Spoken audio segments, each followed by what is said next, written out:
Hello বন্ধুরা, আসসালামু আলাইকুম। আজকে আবার হাজির হলাম আপনাদের মাঝে।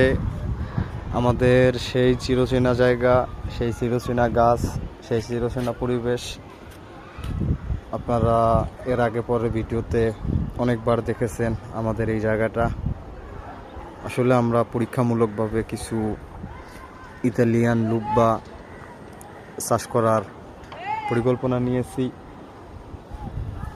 দেখি বাকিটা আল্লাহ ভরসা, কি হয় কি না হয়। আমরা সেই ছোট ছোট গাছ থেকে মাশাআল্লাহ বড় বড় গাছ হয়ে গেছে আমাদের সবজি খামারে। আপনারা দেখতে পাচ্ছেন গাছটি তার নিজের ছায়া, নিজের গতিতে গাছটি বড় হচ্ছে।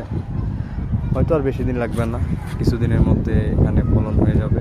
আপনারা দেখতে পাচ্ছেন যে সবুজ প্রাকৃতিক যে গাছগুলো হচ্ছে মাশাআল্লাহ। এখানে দু একদিনের মধ্যে আপনাদেরকে